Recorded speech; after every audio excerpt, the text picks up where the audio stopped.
The Cubs are going to have a lot of competition on the free agent and trade markets. We talk about it next. You are Locked On Cubs, your daily Chicago Cubs podcast, part of the Locked On Podcast Network, your team every day.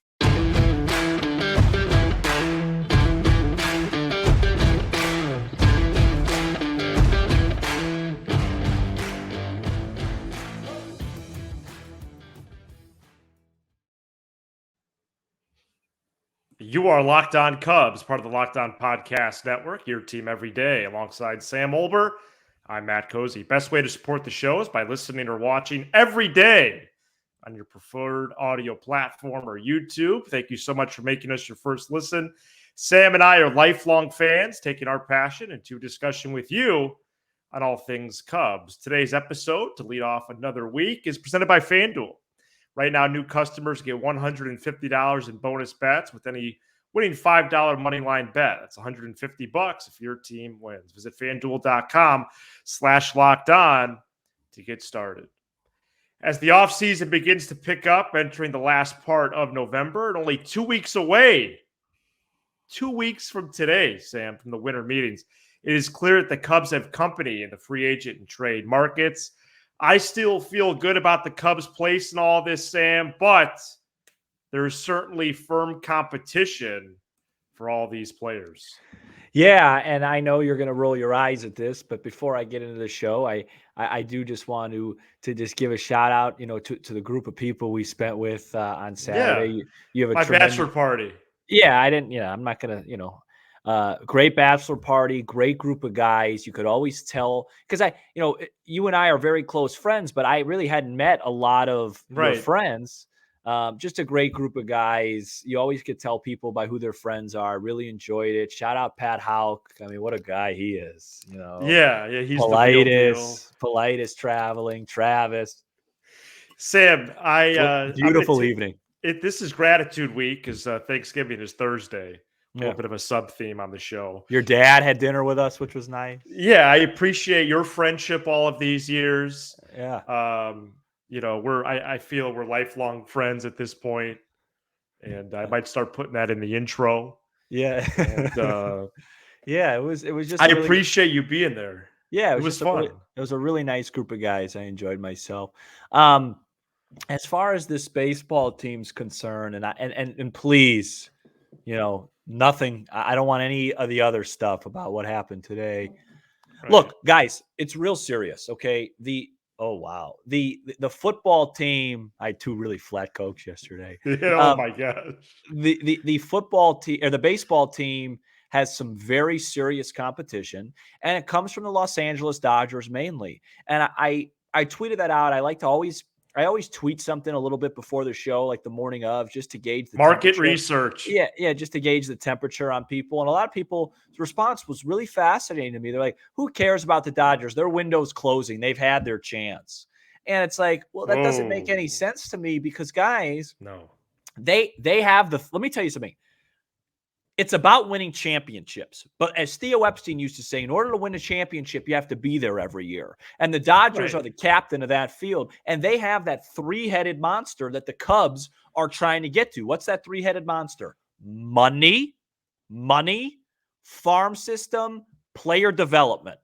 They check all those boxes, and they're at the top of all 3. So their window is going to continue to be open. When the Cubs get really good again, and we're hoping it's this year, their main competition is going to be the team in LA and the team from Atlanta. And you're going to be competing with them for Ohtani. You're going to be competing with them for trades of certain guys because people don't realize this. The Dodgers have a very good farm system too. It might not be as good as the Cubs, but it's not far behind, and they could spend a limitless amount of dollars. So it's not surprising that the Ohtani sweepstakes, according to a lot of people, are down to 2, Dodgers and Cubs. It's not surprising that the Dodgers are interested in trading for Dylan Cease and trading for this guy and trading for this guy because that's who the Dodgers are. And is it annoying? Absolutely. It is because their offseason should be about one thing. How in the heck are we going to figure out a way to win in October?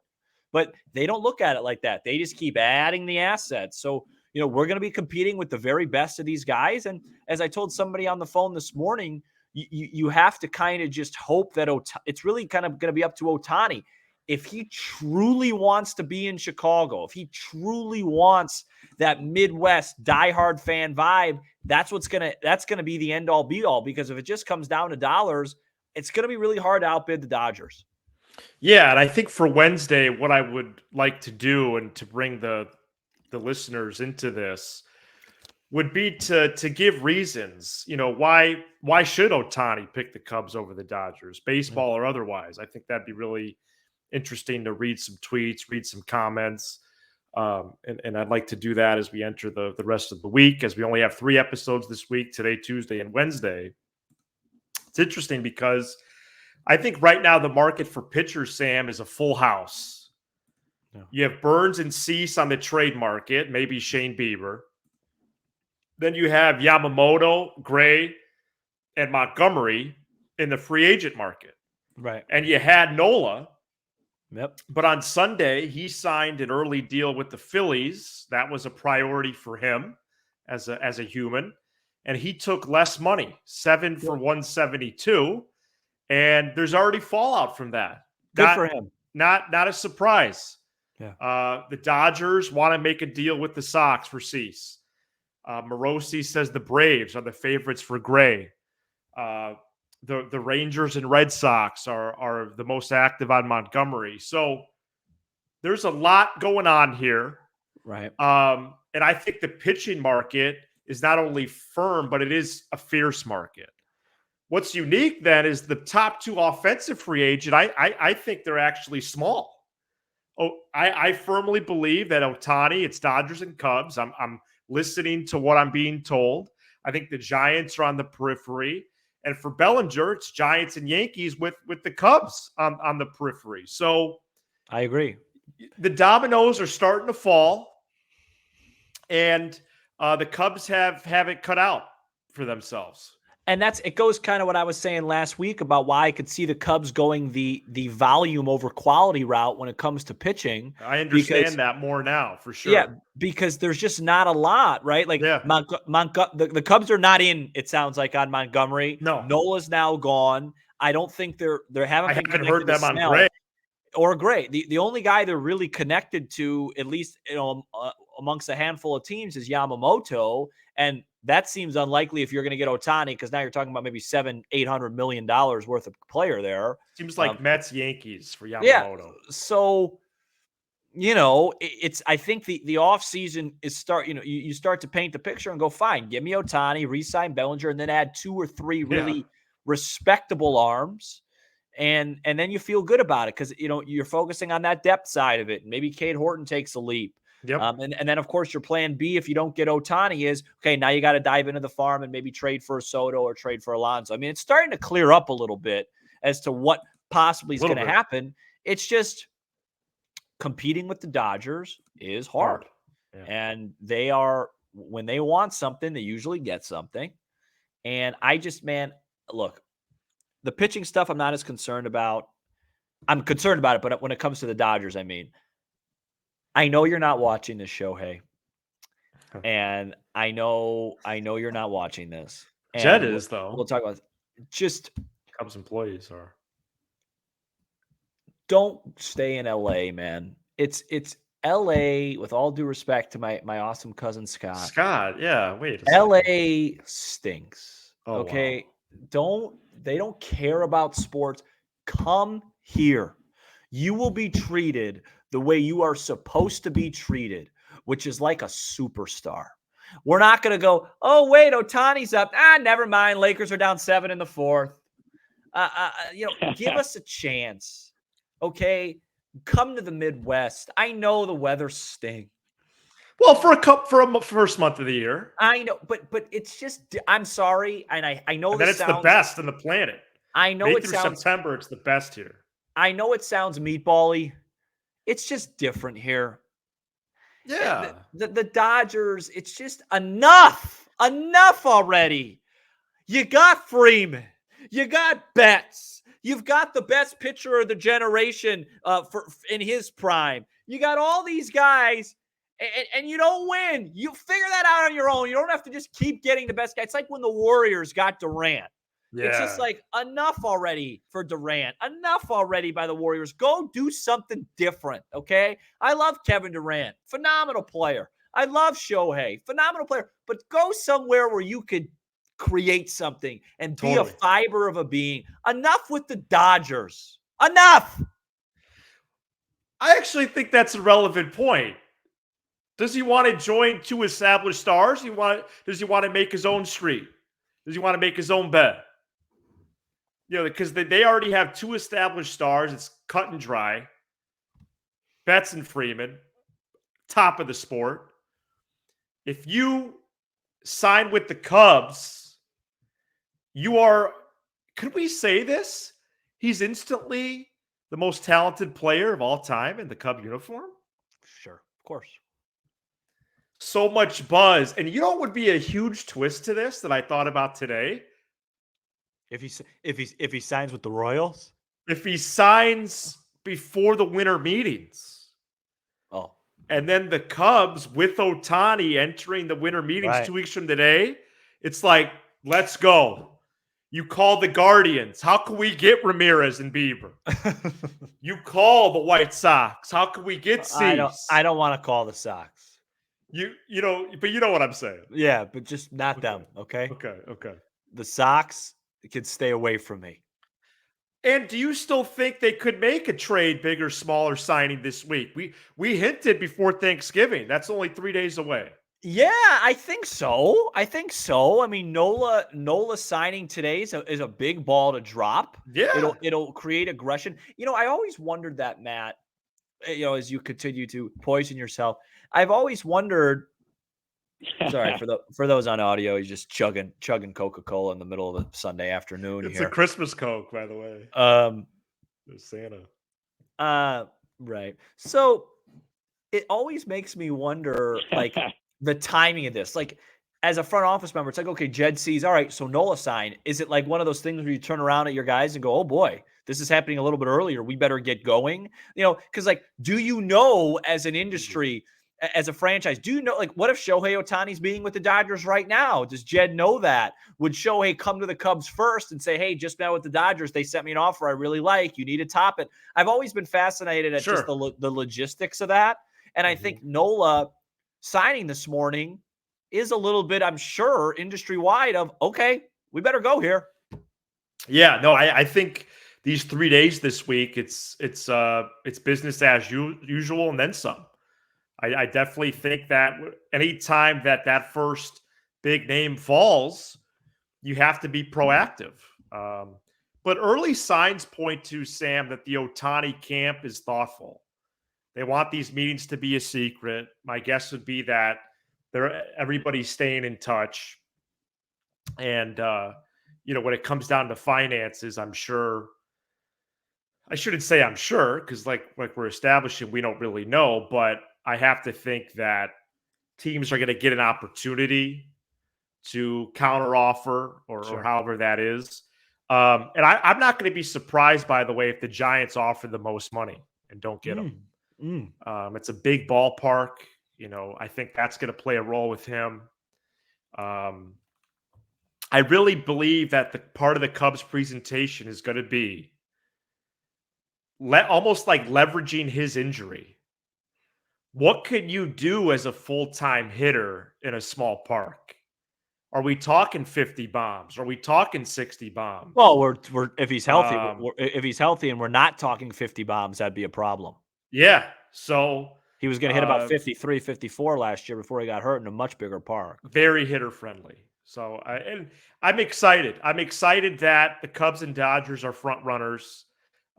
Even saying those types of things out loud publicly, I am giddy. I'm like a little kid right now.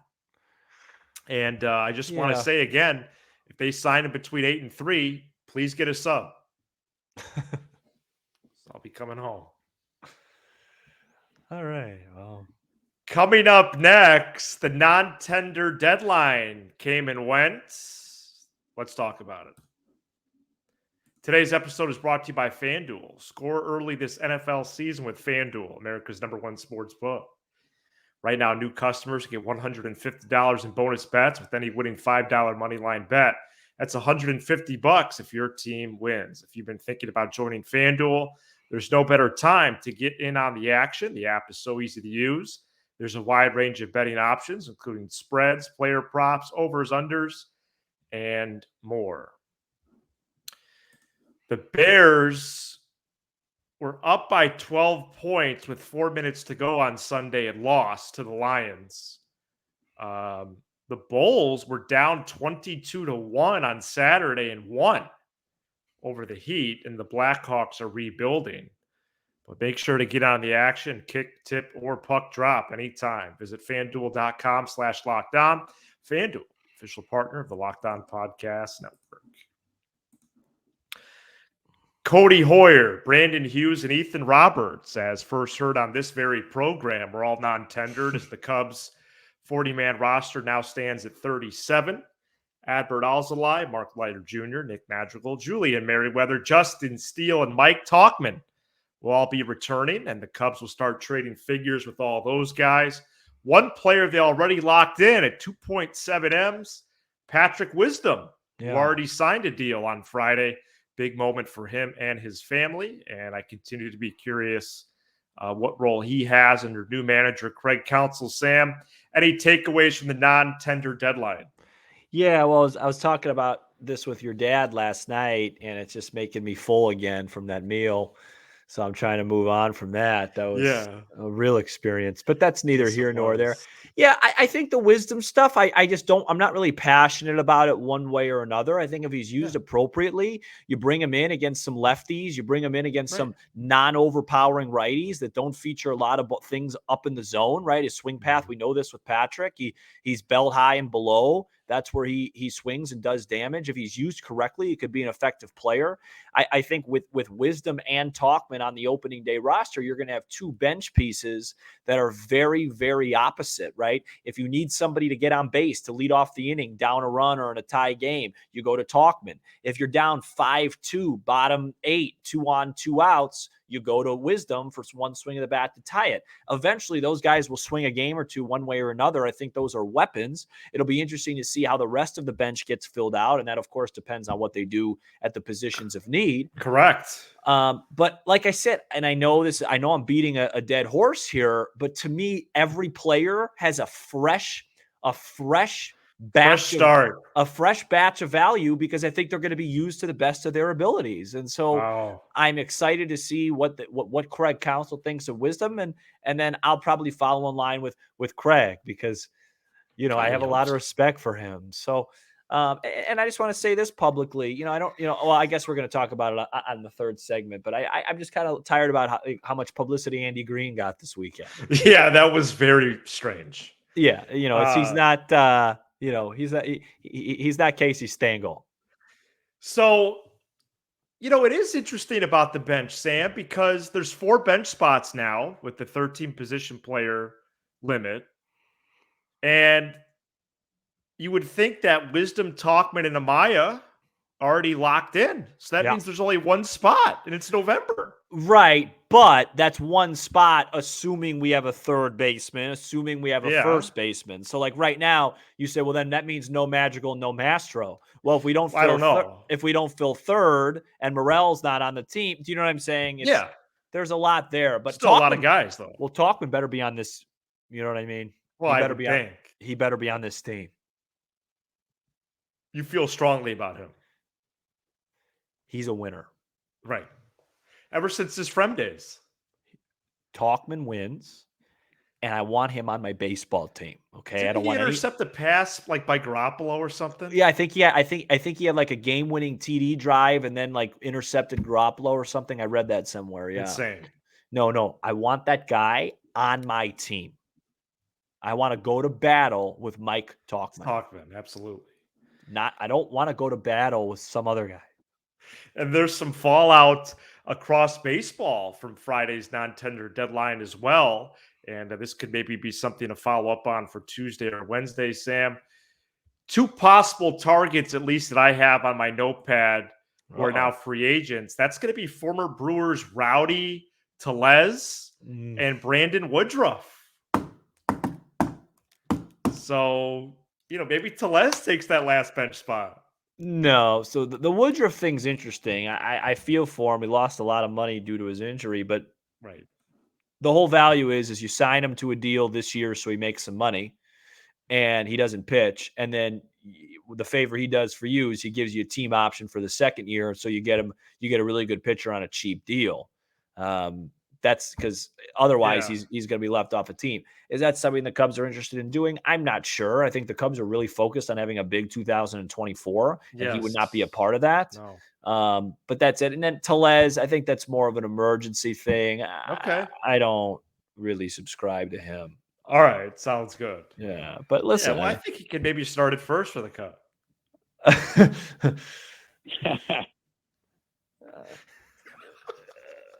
I don't. Oh, no. you didn't have a one-liner. Well, no, I do. I do have one. Oh, it but might be yeah, it's out of the box or something. It's a little too far out of the box. Right. Out of so the to box. speak. That was like a play out. That was like a Disney show. Out of the The box. box. Right. Remember that?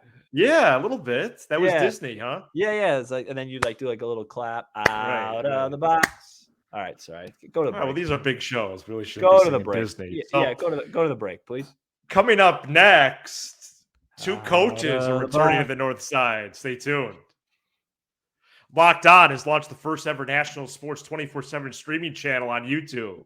Locked On Sports Today covers the top sports stories of the day with the local experts of Locked On, plus our national shows covering every league. Search Locked On Sports Today on YouTube and subscribe to the first ever national sports 24/7 streaming channel.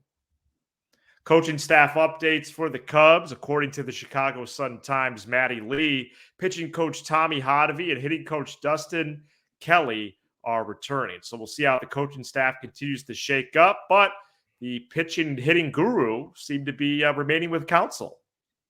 Yeah, and they should. I mean, the Cubs, especially offensively, the Cubs had a great offensive year numbers wise. And, I think Right. when you look at a guy like Dustin Kelly, it's one of those jobs where you only hear about the hitting coach when the team stinks. And, Cody Bellinger had an amazing season. And Seiya Suzuki overall at the end of the year had a really good season. Like, there were some good things, obviously. And Bellinger cited Kelly multiple times, by the way. Yeah. So I'm glad that happened. And with Hottovy, it's interesting. It's a mixed bag. I say interesting because that's a habit. I just say interesting a lot. I've said that a lot this episode too. Yeah, but I don't know if that's the right word. I don't really know how to judge Hottovy. You don't know if he's good or bad at his job?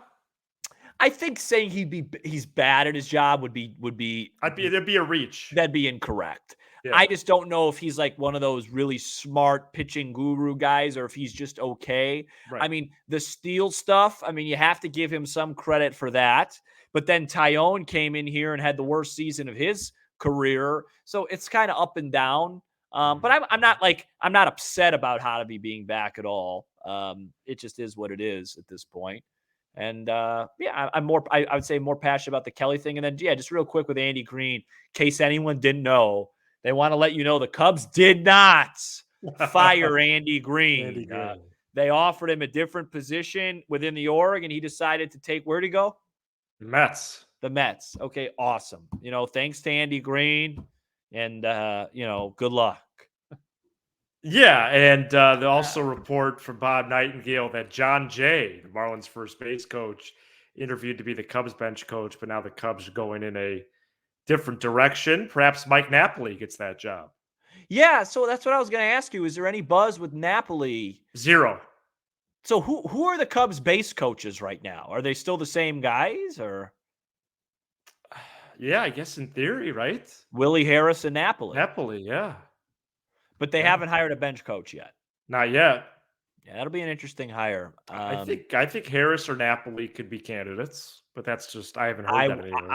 I think it'd be a mistake if Napoli wasn't in the organization. Right.